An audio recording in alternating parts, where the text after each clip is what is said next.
Samedi 10 février 2018, messieurs, dames, bonsoir et bienvenue à ce 19h45 de la télévision Labari. Il a fait l'objet de contestations de la part des autorités régionales de Maradi. C'est le reportage que le groupe de presse Labari a réalisé sur un site des ressortissants de Maradi qui, selon eux, ont quitté leur village respectif pour venir à Niamey pour chercher de quoi manger. Suivez ce reportage de Hassan Saleh Mustafa. Nous avons venu là pour chercher la charité. La charité. Parce qu'il n'y a pas de quoi manger. Il n'y a pas de yeux. Mais comment on va faire? On va rester dans la case mourir ou bien? Ce reportage sur la situation de certains ressortissants de la région de Maradi vivant ici à Niamey n'a pas visiblement plu à certains responsables de la dite région qui ont réagi à travers cette déclaration. Ce reportage, largement repris sur les réseaux sociaux, son contenu est une série de propos mensongers, diffamatoires et dénués de tout fondement. Propos auxquels nous apportons un démenti formel. Il s'agit ni plus ni moins d'allégations de nature à nuire à l'image et à la quiétude de notre région. Les populations de Maradi s'insurgent contre cet acte non patriotique et mettent au défi ces auteurs d'apporter les preuves du moindre déplacement de la population dû aux mauvaises récoltes de la dernière campagne agricole. Et pourtant, les faits sont là. Rien n'a été inventé par la télévision Labari qui n'a fait que rapporter.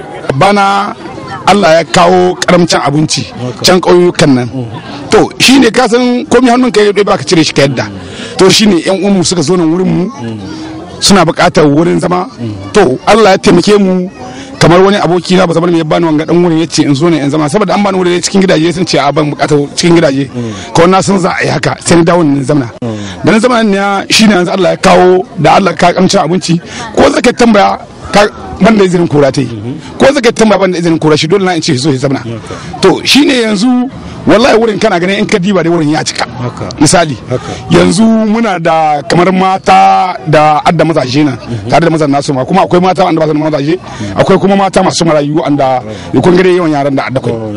La situation ne fait que s'empirer. Le jour du tournage de ce reportage, une nouvelle vague est attendue ici à Niamey, nous confirme notre interlocuteur.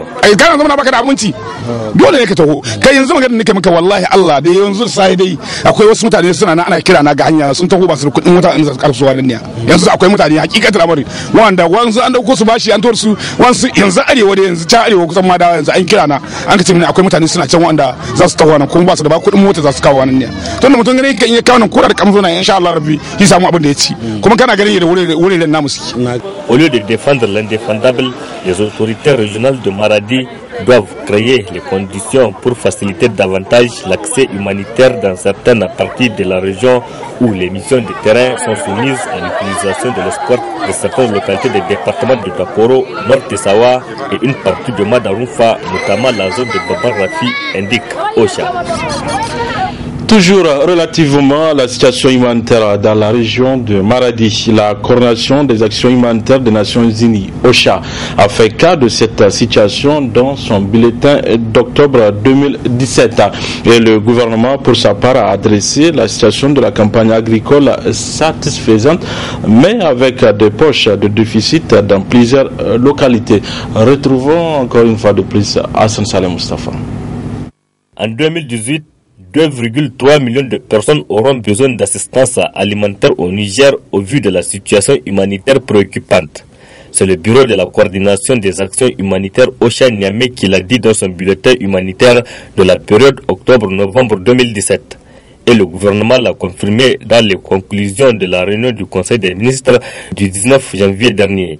Le gouvernement qui a fait le point des niveaux de production céréalière par département sur l'ensemble du territoire national. Ainsi, 18 départements ont enregistré de bonnes productions. Elles ont été moyennes dans 16 départements et dans 29, et la production a été médiocre selon le gouvernement. Parlant de la situation des villages déficitaires, sur les 12 384 villages agricoles, 3 867 villages, soit 31%, sont déclarés déficitaires à plus de 50% pour une population de 4 600 914 habitants. S'agissant de la région de Maradi, selon OCHA, 15% des villages agricoles, soit 451 sur 2649, risquent de connaître une campagne agricole déficitaire du fait des retards des semis et des attaques sauteriaux, a prévenu OCHA dans son bulletin d'octobre 2017. Selon toujours OCHA, près de 452 230 personnes dans la région de Maradi sont dans une situation critique, soit 10% de la population régionale. Et toutes ces personnes ont besoin d'assistance humanitaire. Les organisations de la société civile initiatrices à des journées d'action citoyenne appellent la population de la région de Niamey à répondre massivement à la 3e journée pour la marche pacifique contre la loi de finances 2018. C'était ce matin dans un point de presse animé au siège du MPCR. Un extrait avec Noufou Arzika. Demain, le 11 février 2018, c'est la 3e journée d'action citoyenne et qui va être observée, Inch'Allah, et dans les principales localités de notre pays où les conditions sont réunies pour observer cette journée. Et comme nous l'avons indiqué, la journée d'action citoyenne, comme vous le savez, c'est un cadre d'expression que nous avons érigé en tant qu'organisation de la société civile nigérienne, donner au peuple nigérien, aux Nigériens, la possibilité de s'exprimer à travers ce cadre, à travers cette journée d'action citoyenne, pour permettre à chacun de contribuer par sa présence, par sa participation effective sur le terrain à cette lutte citoyenne que nous faisons contre la loi antisociale, la loi scélérate, la loi impopulaire, c'est-à-dire la loi des finances, qui, comme vous le savez, et depuis qu'elle avait été conçue à son stade de projet, jusqu'à ce qu'elle ait été adoptée dans les conditions que l'on sait désormais, et par l'Assemblée nationale et promulguée 48 heures après par le président de la République, mais a pris le temps d'être publié au journal officiel jusqu'à la date pratiquement du 24 janvier passé. Désormais, par nous rendre compte que de la théorie, nous sommes désormais à la pratique. Tout le monde désormais sait que ce que nous avons dit à l'époque concernant cette loi des finances, c'est des mesures désormais très claires que les gens ressentent. Chacun dans sa chair, mais aussi dans sa poche. C'est de cela qu'il s'agit. C'est pour ça que nous devons redoubler d'efforts, redoubler d'engagement, de détermination pour élargir le maximum possible cette lutte de manière à ce que partout, sur l'ensemble du territoire, dans toutes les localités.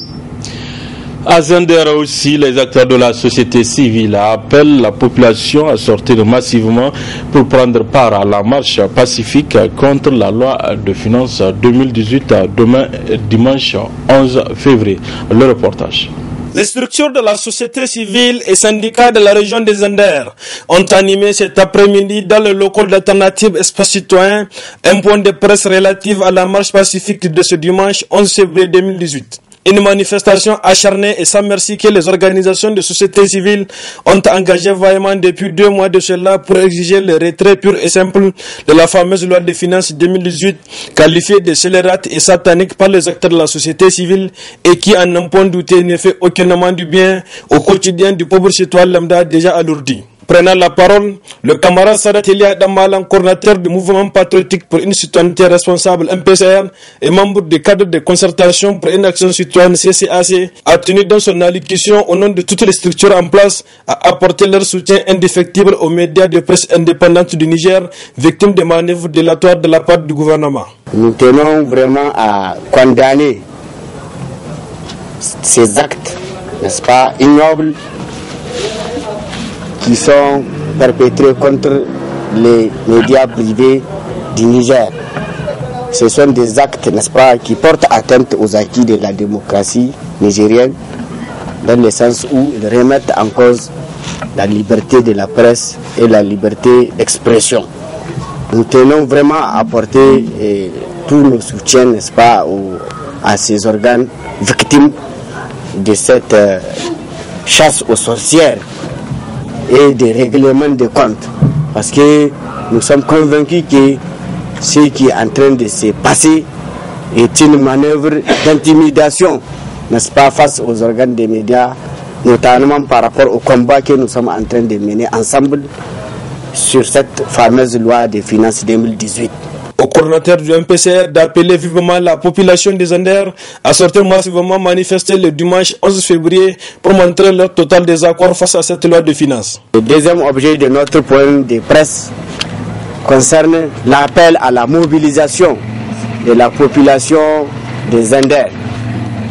Nous tenons d'abord à remercier la population des Anders par rapport à sa mobilisation chaque fois que nous l'avons appelée, et aussi nous tenons à dire à la population des Anders, nous sommes convaincus que déjà ils sont paniqués par rapport à notre mobilisation, et les ajustements qu'ils sont en train de faire ici et là démontrent, n'est-ce pas, les désarrois que notre lutte est en train de s'aimer, et nous sommes convaincus que si nous poursuivons la lutte, nous allons les amener à surseoir à cette loi. C'est pourquoi nous avons décidé de continuer la pression et pour organiser la marche du 11 février, donc du dimanche 11 février. Ce point de presse a pour objectif principal de relater les différents points qui seront inscrits lors de la prochaine marche, mais également pour Restons à Zender. Les scolaires de Zender étaient sortis comme ceux de Niamey hier à vendredi pour commémorer le 28e anniversaire des événements tragiques du 9 février 1990. Précision avec nos confrères de la télévision Gaskia. «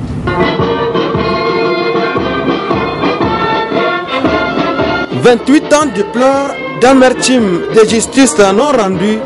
C'était un vendredi 9 février 1990. La météo de Niamey, comme d'habitude à cette période de l'année, est favorisée par un vent d'harmattan que couvre une poussière fine, la capitale du Niger. La situation économique du pays va mal, très mal.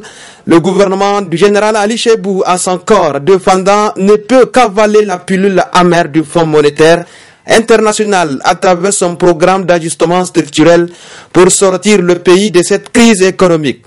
Cette pilule est restée dans la gorge des syndicats, notamment l'Union des syndicats des travailleurs du Niger ISTN. Les scolaires, quant à eux, soudés, unis, mobilisés autour de la très puissante Union des scolaires nigériens USN, contestent et s'opposent à la mise en œuvre d'un nouveau système scolaire dit double flux dans les écoles.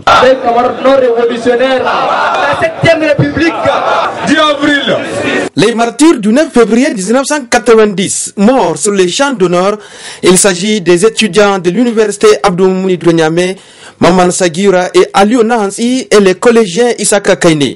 En ce vendredi 2018, encore comme par hasard, voilà 28 ans que les étudiants crient justice, que la lumière soit faite. 28 ans que la lutte continue et doit continuer. Le temps est passé. L'eau a coulé sous les ponts qui est devenu depuis lors pont de martyrs. Malheureusement, 28 ans après, nous sommes aujourd'hui en train de réclamer les mêmes problèmes. Toujours les mêmes plateformes revendicatives.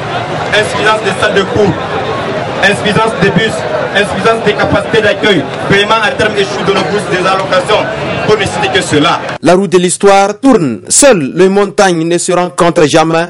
Un jour, les auteurs et les complices des assassinats du 9 février 90 seront au rendez-vous de l'histoire et rendront compte au peuple souverain de leur forfait. À ce rendez-vous de 2018 à Zender, même la fameuse loi de finances a été décriée par l'Union des scolaires nigériens. Aujourd'hui, même les produits de première nécessité sont imposables avec cette loi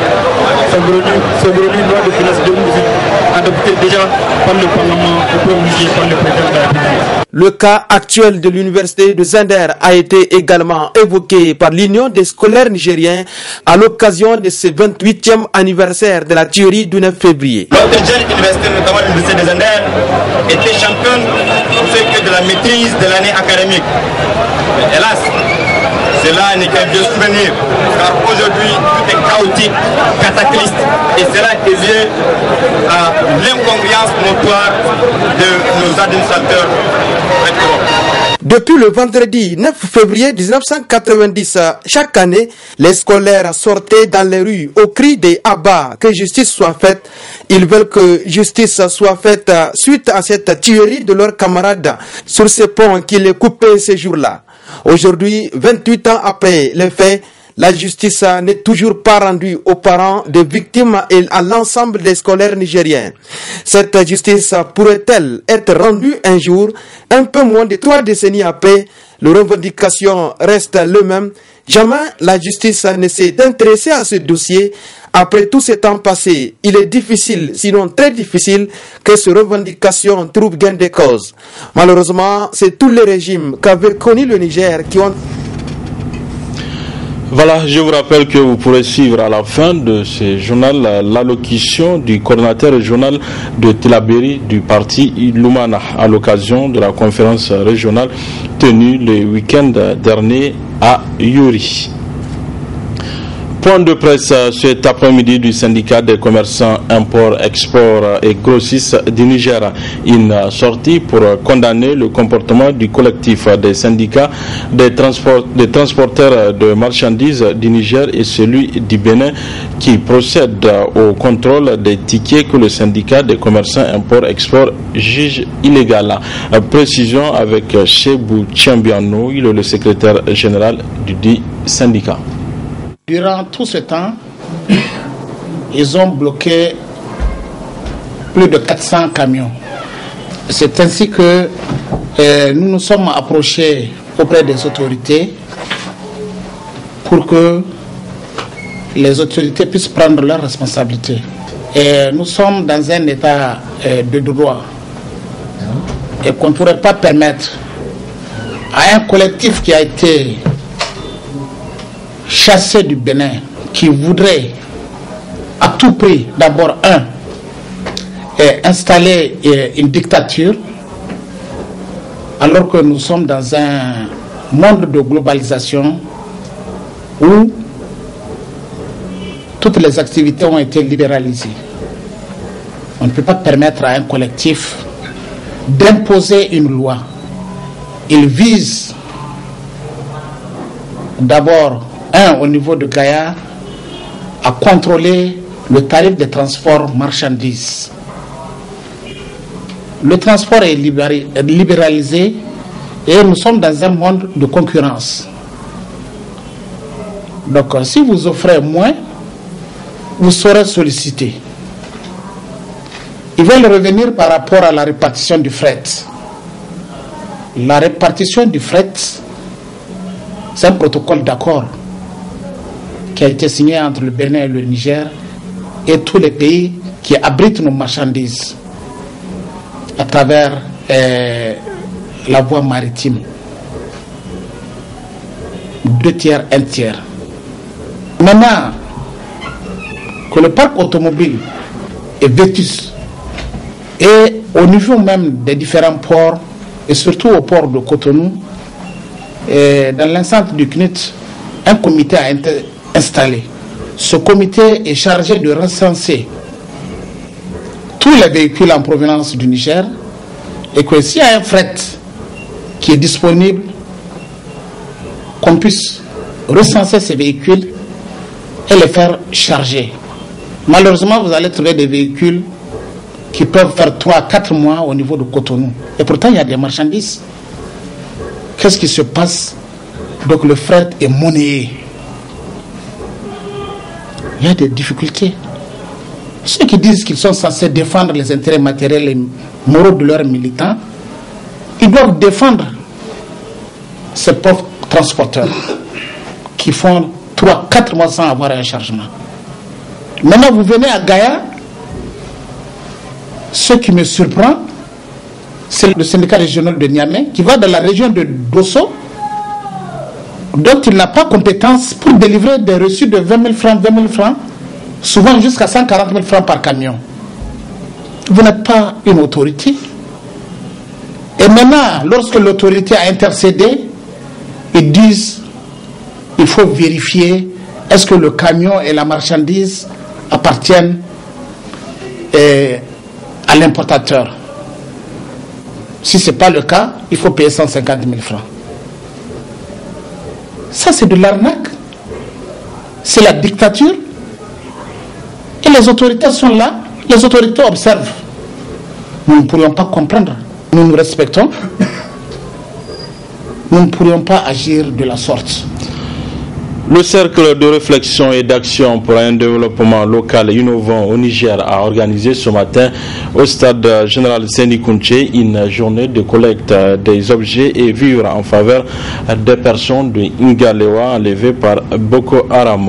Asmaou Sedou et Ibrahim Abdou.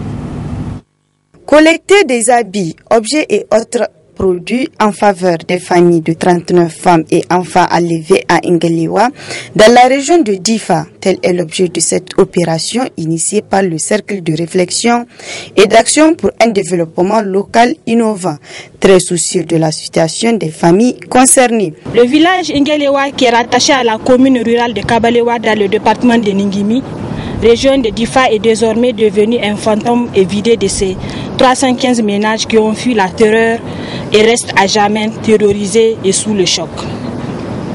La particularité de Ngalewa n'est pas la mort donnée selon un modus operandi qui heurte la conscience et la morale, mais c'est bien l'enlèvement de 39 personnes, dont des femmes et des enfants.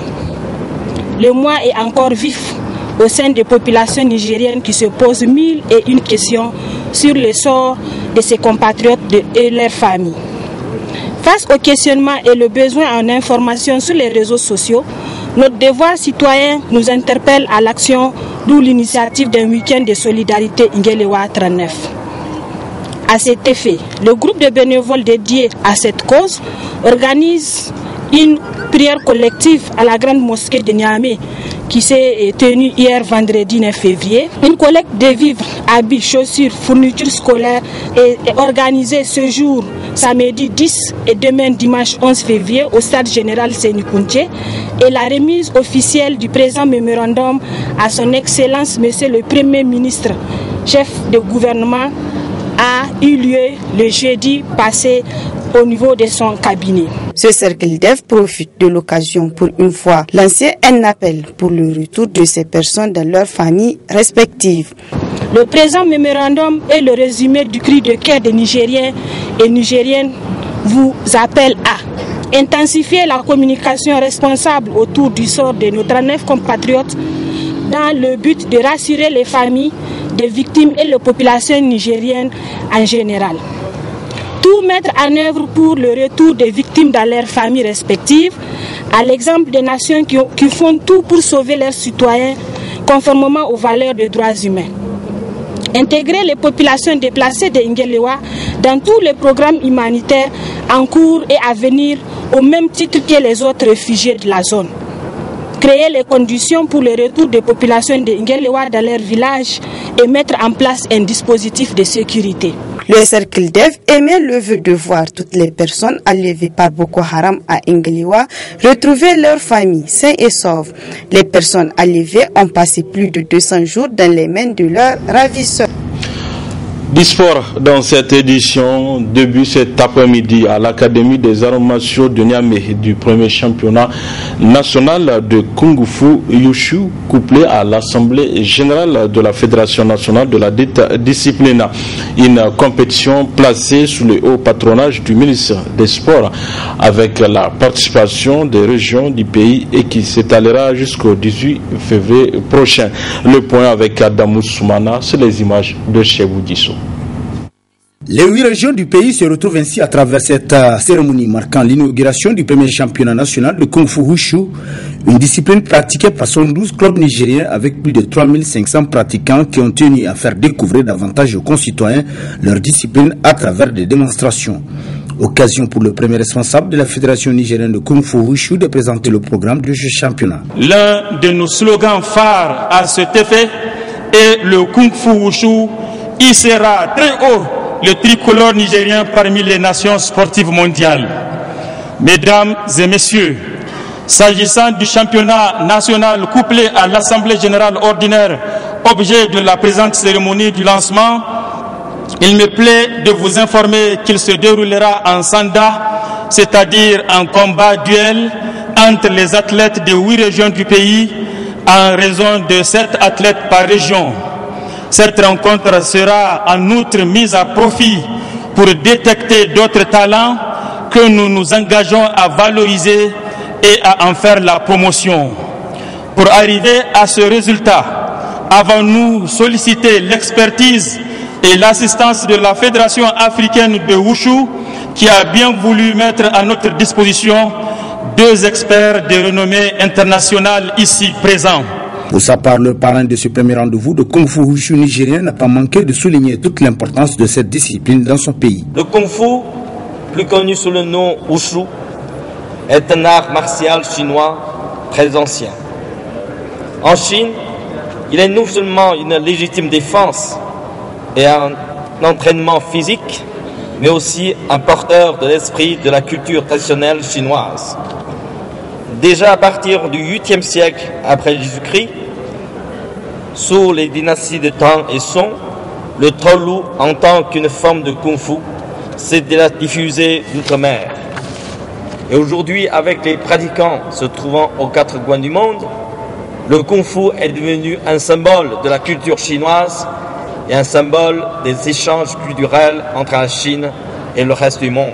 Créée en 2013, la Fédération nigérienne de Kung Fu Wushu vient ainsi de faire son baptême de feu à travers ce premier championnat national dédié aux diplomates chinois accrédités au pays. Une compétition qui s'étalera jusqu'au 18 février prochain. A noter que cette fédération, pour une première participation à une rencontre continentale, a récolté avec 3 athlètes seulement une médaille d'or et une en bronze. Bon vent au Kung Fu Wushu nigérien.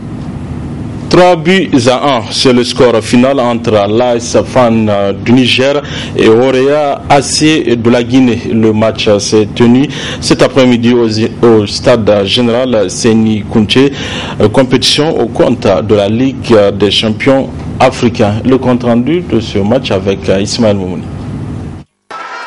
C'est dans une ambiance festive que débute la rencontre entre l'AS Orea et l'AS Fan. Après quelques minutes de jeu, l'attaquant de l'AS Orea plaça la balle au fond du filet à la 15e minute. Puis 3 minutes après, le club guinéen double la mise, mettant ainsi les poulains de Zakariaou dans le désarroi total. Le relâchement de l'AS Fan a permis à l'AS Orea de marquer un 3e but à la 22e minute. Il a fallu la 30e minute de jeu pour que l'AS Fan puisse scorer. 3-1, c'est le score jusqu'à la fin, mi-temps. De retour des vestiaires, le score reste inchangé jusqu'au coup du sifflet final.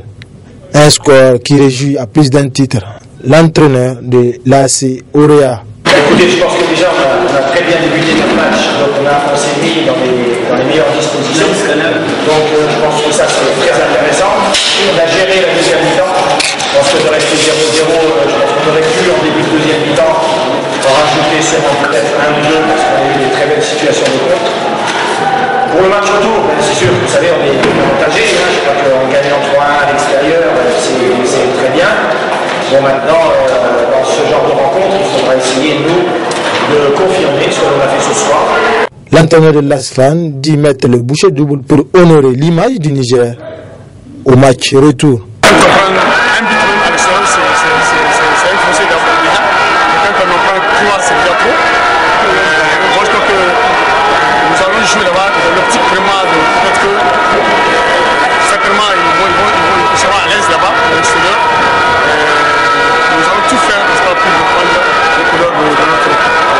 3-1 en faveur de la Guinée pour le match aller.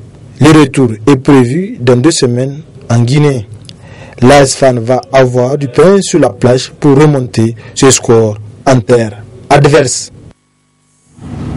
Place à présent à la partie magazine consacrée à l'allocution du coordonnateur régional de Tillabéri du parti Lumana à l'occasion de la conférence régionale tenue le week-end dernier à Yuri. Très bonne réception à vous. En ce jour mémorable, ma pensée, notre pensée va tout naturellement en direction de son Excellence, Monsieur Hamma Amadou, président de notre parti. Le 2 octobre 2014, à Hamdallah, lors de mon intervention à la conférence régionale ayant consacré le renouvellement des instances de notre parti, je disais ceci. Je sais que le choix des femmes et des hommes en général pour conduire désormais le bureau de la coordination régionale de Tillabéri et en particulier mon élection à la présidence de la dite coordination ont surtout et avant tout été dictés par l'engagement des uns et des autres à défendre vaille que vaille les idéaux du parti et notre fidélité sans faille au président Hamma Amadou. Aujourd'hui, 3 février 2018, je suis heureux de constater que malgré les rudes épreuves endurées par notre parti, la coordination régionale de Tillabéri est là, intacte, à l'image de ce bâtiment géant qui tient, car bâti sur du roc. Aussi, voudrais-je faire une mention spéciale de reconnaissance à l'ensemble des militantes et militants pour cette marque de fidélité et réaffirmer de la façon la plus solennelle que rien, absolument rien ne peut ébranler notre attachement au moderne phare Lumana Africa et à son président, son Excellence Hamma Amadou. Militantes et militants, chers camarades membres de la conférence régionale, nos assises se tiennent à une période où notre pays vit une recrudescence des agressions barbares de la part d'individus qui prétendent agir au nom de l'islam. Ces individus, en vérité sans foi ni loi, viennent à nouveau d'endeuiller notre peuple en arrachant à son affection des éléments de nos forces de défense et de sécurité lors des attaques de Chétimari, de Torodi, de Petelkolé et de Tongo. Aussi, voudrais-je présenter aux familles des victimes et au-delà, à l'ensemble de nos forces de défense et de sécurité, nos condoléances les plus attristées. Puisse Allah, le Tout-Puissant, les accueillir dans son paradis éternel. De même, je souhaite en votre nom un propre rétablissement à tous les blessés. Mesdames et messieurs, notre conférence se tient également à un moment où, hélas, notre pays, le Niger, a renoué avec les soubresauts des tensions politiques et sociales liées à l'angoisse des lendemains incertains. Pour s'incruster au pouvoir, Issoufou Mahamadou a érigé en mode de gouvernance l'enrichissement illicite, la corruption, l'impunité, le trafic d'influence, l'injustice, l'économie criminelle et le mensonge d'État.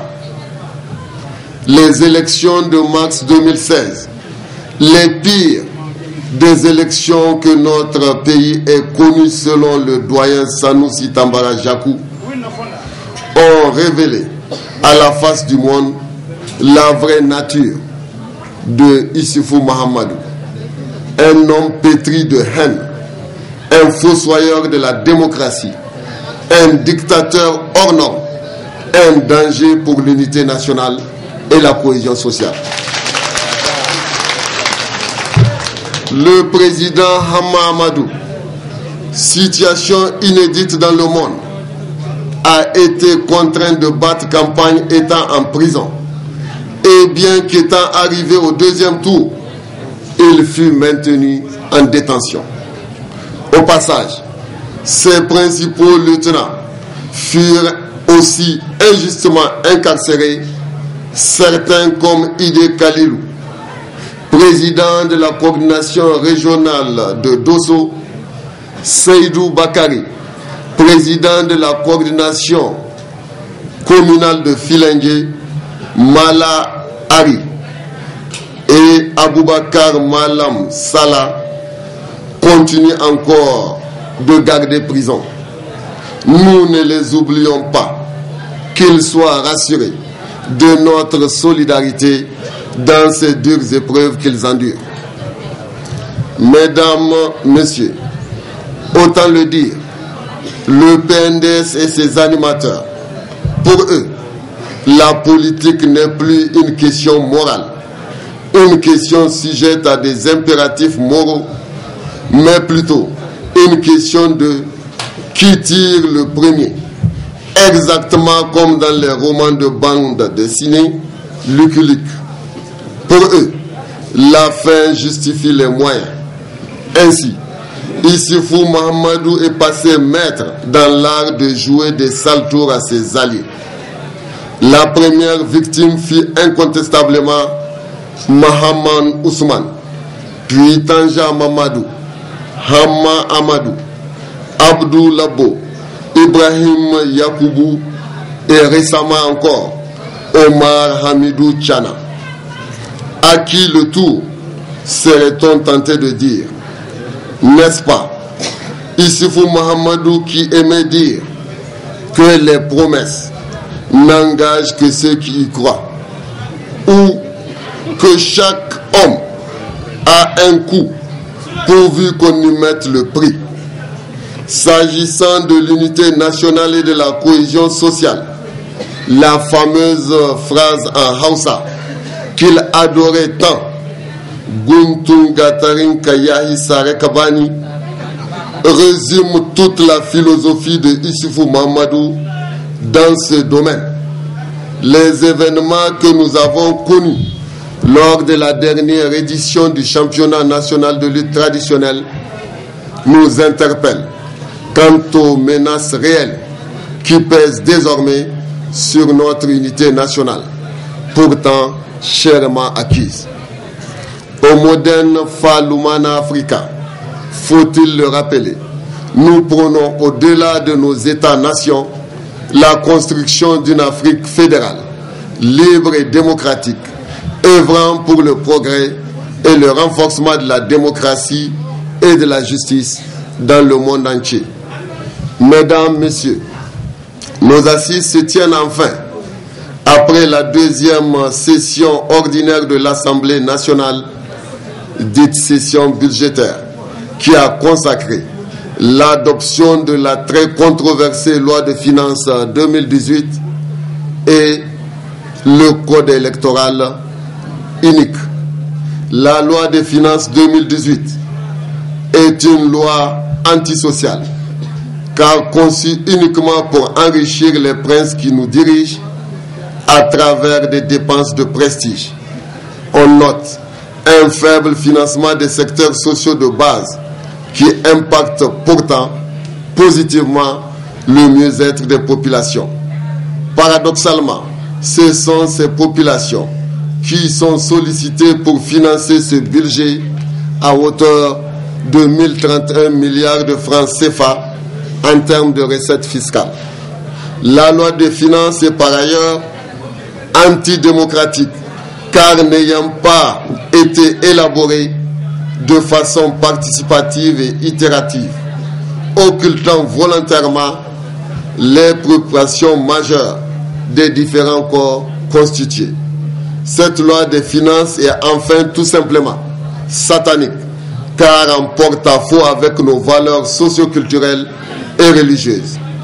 S'agissant de la loi portant code électoral, elle consiste à caporaliser la Commission électorale nationale indépendante et toutes les structures qui en découleraient et à exclure du processus électoral des personnalités politiques dont Issoufou Mahamadou est persuadé de leur aura auprès des populations.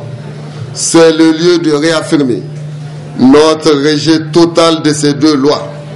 La récente tournée des députés du groupe parlementaire de l'opposition dans la région de Tillabéri atteste du rejet massif de ces deux lois par les populations. Il nous revient, en tant que structure organisée, à capitaliser et démultiplier cette disponibilité des laborieuses populations afin d'exiger de Issoufou Mahamadou et ses sbires plus de respect pour le Niger et son peuple. Mes chers camarades, j'ai le droit de vous dire, et c'est notre devoir à nous, à vous tous, de ne plus faiblir devant les assauts du pouvoir contre notre parti et ses militants, contre notre pays et son peuple. Lorsqu'on fait de la politique, c'est que l'on fait à son pays et à son peuple le don de soi. Par conséquent, il n'est plus de sacrifice auquel l'on veuille se dérober. Il n'est plus d'autre règle que celle du salut public. Chers camarades, membres de la conférence régionale, notre conférence aura justement à examiner la situation sociopolitique de notre pays pour dégager les mesures aptes à consolider l'unité nationale, à préserver la cohésion et la paix sociale, à garantir la liberté d'expression et le respect du pluralisme politique, en somme, à restaurer la démocratie et l'état de droit dans notre pays. La consolidation des acquis de notre parti et son expansion toujours plus poussée dans tous les coins et recoins de notre vaste région seront également examinés. Enfin, l'état de mise en œuvre des instructions, décisions et directives du Bureau politique national sera dressé. Militantes et militants, c'est dire que la tâche qui nous attend est certes exaltante, mais noble. Je sais pouvoir compter sur chacun et sur tous pour que nos travaux soient couronnés de succès. Sur ce, je déclare ouverts les travaux de la première conférence régionale de Tillabéri au titre de l'année 2018. Puisse Allah, le Tout-Puissant, le seul puissant, je veux dire, nous assister dans notre noble combat afin que triomphent les idéaux du moderne Falouman Africa pour que vive le Niger.